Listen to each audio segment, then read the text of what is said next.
Hello दोस्तों, इस film की शुरुआत में एक महिला अपनी पीठ पर बीटल प्रतीक चिन्ह के साथ एक बैग पहने हुए होती है। वह तूफानी समुद्र में एक छोटी नाव चलाती है। तभी आसमान से एक आवाज उसको चेतावनी देती है कि वे पलक न झपकाएं और जो कुछ भी वह सुनने और देखने वाली है उसे न भूलें। तभी उसके सामने एक बड़ी लहर उठती है। यह महिला जादुई तरीके से लहर को 2 भागों में विभाजित कर देती है। अब उसे आगे जाने का रास्ता मिलता है। फिर वह जमीन देखती है, किंतु इससे पहले कि वह उस तक पहुंच पाती, एक दुष्ट लहर पीछे से उस पर हमला करती है और नाव पलट जाती है, जिससे महिला का सिर एक जलमग्न चट्टान से टकरा जाता है। वह जमीन के किनारे की ओर बह जाती है।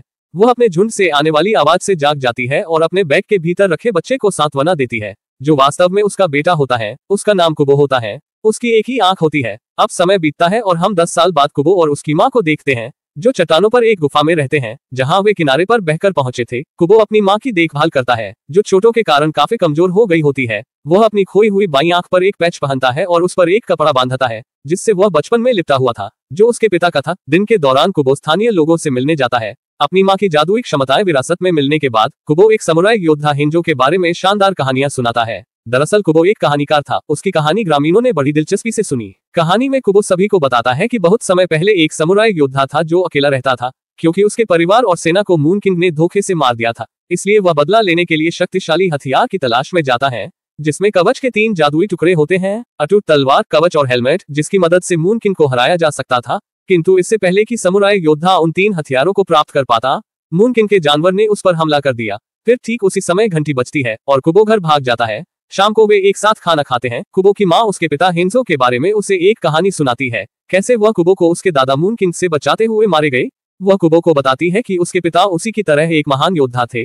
वह कुबो को बताती है कि एक बुरे दानव और चुड़ैल ने उसकी एक आंख चुरा ली थी और अब वे तुम्हारी दूसरी आंख भी चुराना चाहते हैं। इसलिए तुम्हें कभी भी रात को बाहर नहीं जाना है, नहीं तो वह बुरा दानव तुम्हें ढूंढ लेगा और मुझसे दूर ले जाएगा। इसके बाद उसकी माँ उसे एक बंदर का खिलौना दिखाती है और कहती है कि इसे हर समय वह अपने पास रखे। रात को कुबो ने पाया कि उसकी माँ नींद में सपने देख रही है। वह बात कर रही होती है। उसका ओरिगेमी पेपर कमरे में उड़ जाता है। कुबो अपनी माँ को जगाता है और उनसे पूछता है कि उसकी आंख को क्या हुआ। अगले दिन गांव में उत्साह होता है। ये बॉन्ड फेस्टिवल का दिन होता है, जब लोग अपने मृत प्रियजनों के साथ संवाद करने के लिए लालटेन जलाते हैं। कुबो को उसके बुजुर्ग दोस्त ने अपनी खुद की लालटेन जलाने के लिए प्रोत्साहित किया, ताकि वह अपने पिता से बात कर सके। लेकिन जब उसे हिंजो से कोई प्रतिक्रिया नहीं मिली, तो वह परेशान हो गया और अपने कागज की लालटेन को गुस्से से तोड़ देता है। कुबो को समय का पता नहीं चल पाया होता है और सूरज डूब जाता है।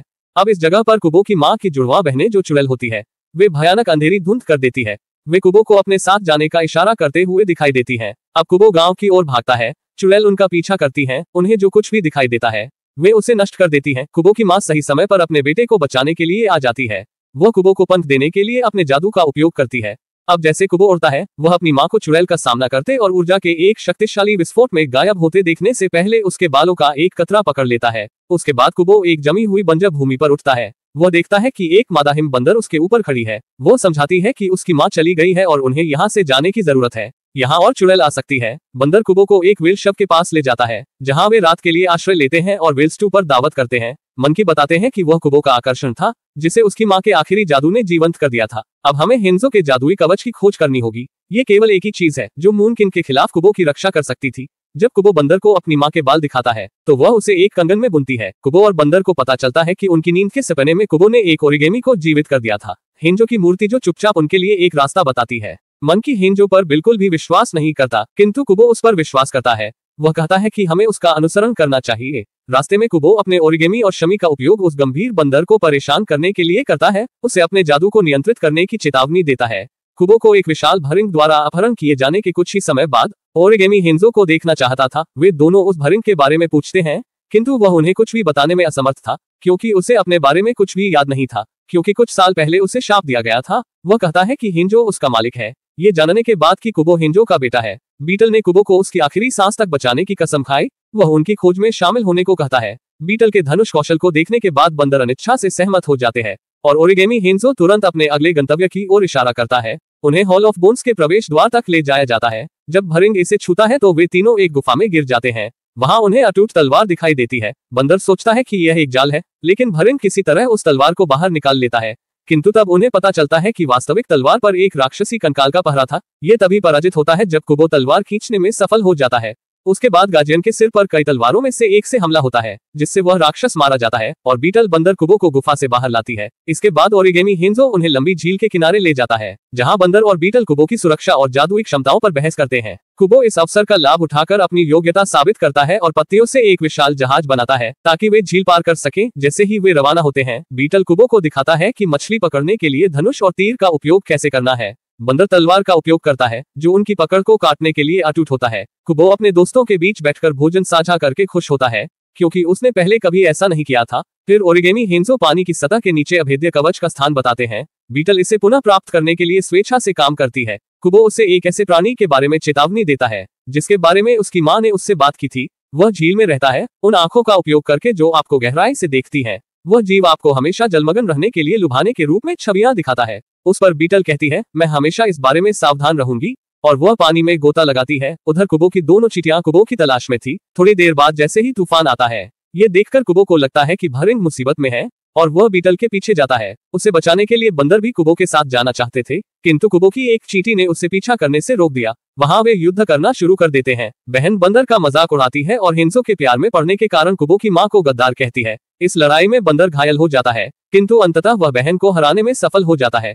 इसी बीच कुबो को कवच मिल जाता है, लेकिन वह आंखों के बगीचे से मंत्रमुग्ध हो जाता है। वे जादुई आंखें उसे पानी में खींचने लगती हैं। कुबो को एक सपना दिखाई देता है, जिसमें उसे पता चलता है कि उसकी माँ की आत्मा बंदर के अंदर है, किंतु इससे पहले कि वह कुबो को पानी में खींच पाता, भरिंग वहां आता है और उन प्राणियों की आंखों को मारकर कुबो को उनसे बचाता है। वह कुबो को बाहर सतह पर लाता है। जब कुबो बंदर को देखता है तो वह उसे गले लगा लेता है, जैसा कि अब उसे पता चल गया था कि बंदर वास्तव में उसकी माँ का पुनर्जन्म है। इसके बाद वे लंबी झील पार करते हैं और एक गुफा में आश्रय लेकर रात बिताते हैं। कुबो अपनी मन की माँ से उसके पिता और मून किंग के बारे में कहानी बताने के लिए कहता है। बंदर ने उसे बताया कि एक बार मून किंग और उसकी बेटियों को हिंजो को मारने का काम सौंपा गया था, क्योंकि अगर उसे वह जादुई कवच मिल गया तो वह बहुत शक्तिशाली हो जाता, जो उनके लिए खतरा हो जाता, और इसलिए मैंने अपनी दोनों बहनों के सामने हिंजो को रोकने और प्राकृतिक संतुलन को बचाने की कोशिश की। युद्ध के दौरान हिंजो अचानक रुक गया और मेरी आंखों में देखना शुरू कर दिया, और इस तरह हमें प्यार हो गया और कुछ ही समय बाद हमने तुम्हें पाया। किंतु जब मेरे पिता मून किंग को इस बारे में पता चला तो वह इस विश्वासघात पर क्रोधित हो गए। उन्होंने मुझे और तुम्हारे पिता को विश्वासघात के लिए हम पर हमला किया।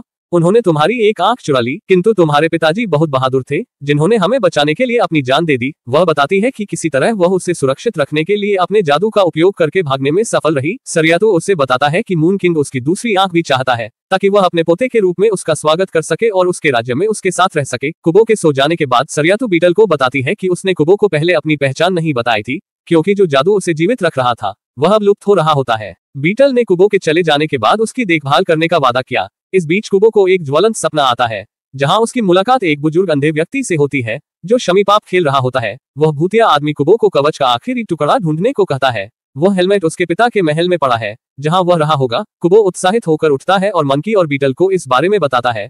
अब तीनों अपनी यात्रा करने के लिए बाहर निकलते हैं। जब वे किले में पहुंचे तब तक काफी देर हो चुकी थी। किले के अंदर का सामान टूटा हुआ था। इस भरिंग को देखने के बाद कुछ याद आने लगता है। किले की खोज करते समय कुबो आंगन में जाता है, लेकिन यहाँ बंदर को कागज का एक टुकड़ा मिलता है, जिससे उसे हेलमेट के वास्तविक स्थान का पता चल जाता है। उसे ये भी पता चलता है कि उन्हें यहाँ लाना मून किंग की चाल थी, और यहाँ कोई हेलमेट नहीं होता। आंगन में उनका सामना चुड़ैल वाशी से होता है, जो बताती है कि बीटल वास्तव में हिंजो ही है, जिसकी यादें संग्रहित थी और एक आकृति में प्रकट हुई, जो उनका नेतृत्व कर रही थी। बीटल और बंदर कुबो को मुक्त करने की कोशिश करते हैं, किंतु वे भी उस जादुई धुएं की चपेट में आ जाते हैं और वाशी चुड़ैल बीटल को मारकर उसे वहां से फेंक देती है। अब वह कुबो की दूसरी आंख निकालने आती है। कुबो उस पर हमला करता है, जिससे उसकी मां मुक्त हो जाती है, और वह वाशी चुड़ैल पर हमला करती है, किंतु चुड़ैल उससे बहुत चोट पहुंचाती है। जिस क्षण वह उसे मारने जा रही होती है, हिंजो यहाँ आता है और चुड़ैल को मारता है। कुबो अपने माता पिता के साथ पुनर्मिलन करके बहुत खुश होता है, किंतु उसके पास अपने परिवार के साथ पुनर्मिलन को संजोने के लिए केवल एक संक्षिप्त क्षण होता है। इससे पहले कि हिंजो घातक रूप से मर जाए, वाशी चुड़ैल ने पीठ में छुरा घोंपा, किंतु इससे पहले कि वह सरियातु को मौत का झटका दे पाती, वह कुबो को घर जाने के लिए कहती है। कुबो तुरंत अपने शमी सेंट को लेकर बजाता है। फिर वह 3 में से 2 तारों को तोड़ देता है और ऊर्जा का एक बड़ा विस्फोट करता है, जो उस चुड़ैल को खत्म कर देता है। जब धूल जम जाती है तब कुबो चुपचाप अकेला बैठ जाता है। हिंजो गतिहीन पड़ा रहता है। कुबो की गोदी में बंदर की हिम्मत टूट जाती है, जिससे देखकर कुबो दुखी होकर आंसू बहाता है। जिसके बाद ओरिगेमी हेलमेट के चित्र पर वाशी पॉइंट्स द्वारा कुचले जाने के बावजूद कुबो को एहसास हुआ कि हेलमेट उसके पुराने गांव में है। उस घंटी के वेश में जो हमेशा अपना सूर्योदय और सूर्यास्त बताती थी, वह अपने पिता के धनुष से तलवार और डोरी उठाता है और उसमें से एक कंगन बनाता है। उसे अपनी कलाई पर अपनी माँ के बालों के साथ रखता है। फिर वह आखिरी डोरी को तोड़ने के लिए शमी बजाता है। उसकी पीठ पर पंख बन जाते हैं और वह वापस अपने गांव की ओर उड़ जाता है। ग्रामीण नम्रतापूर्वक मलबे से उसका स्वागत करते हैं, किंतु वह उन्हें जाने की चेतावनी देता है क्योंकि मून किंग यहाँ आ रहा होता है। वह अपना कवच पूरा करते हुए हेलमेट प्राप्त करता है और बुरे दानव मून किंग का सामना करने की मांग करता है। अब मून किंग प्रकट होता है और पता चलता है कि यह कुबो के सपने वाला वही बूढ़ा व्यक्ति होता है। कुबो उससे पूछता है कि तुम मेरी आंख क्यों लेना चाहते हो। फिर मून किंग उससे कहता है कि जब तक तुम्हारे पास यह आंख है तुम मेरे साथ स्वर्ग नहीं आ सकते और तुम इस आंख से दुनिया का दर्द देखते रहोगे। मैं तुम्हें यहाँ से दूर अपनी दुनिया में ले जाना चाहता हूँ, जहाँ दर्द और दुख का कोई संकेत नहीं होगा और तुम वहाँ अमर हो जाओगे। कुबो उसके झूठे प्रस्ताव को अस्वीकार करता है, जिसके तुरंत बाद मून किंग एक विशाल मछली का रूप लेकर कुबो पर हमला करता है। कुबो कब्रिस्तान में उसका सामना करता है, जहाँ गाँव के पूर्वजों को दफनाया गया होता है। अब जैसे ही कुबो छिपे हुए ग्रामीणों को देखता है, वह उनको बचाने के लिए शमी को बजाने के लिए अपनी माँ के बाल, अपने पिता की धनुष की डोरी और अपने सिर के बालों का उपयोग करता है। जबकि मून किंग ये देखकर उसका मजाक उड़ाता है। अब गांव के पूर्वजों का साया जाग जाता है। मून किंग को ये बताना कि उसकी यादें उसे मजबूत बनाती हैं और यह सबसे शक्तिशाली प्रकार का जादू है। ये कहकर कुबो अपने जादू की मदद से एक सुरक्षा कवच बनाता है। मून किंग कुबो को खत्म करने के लिए आगे बढ़ता है, लेकिन आत्माओं द्वारा उसे खदेड़ दिया जाता है और कुबो के जादू की अंतिम लहर उसके मून किंग के राक्षस रूप को समाप्त कर देती है। मून किंग को जीवित छोड़ दिया जाता है, किंतु अब वह एक आंख से अंधा और नश्वर व्यक्ति बन गया होता है। उसकी अपनी कोई यादें नहीं होती। ग्रामीण आगे बढ़ते हैं और कुबो को उसके पोते के रूप में पेश करते हैं। उनमें से प्रत्येक मून किंग को कुबो के दयालुता कार्यों की स्मृति और गांव के लोगों द्वारा वह कितना प्रिय है इसकी पेशकश करते हैं। कुबो अपने दादा का कहानीकार बनने के लिए सहमत हो जाता है। अब जैसे ही सूरज उगता है, कुबो अपने माता पिता के लिए 2 लालटेन जलाता है और उनकी कामना करता है। इसी के साथ फिल्म यही समाप्त होती है। धन्यवाद।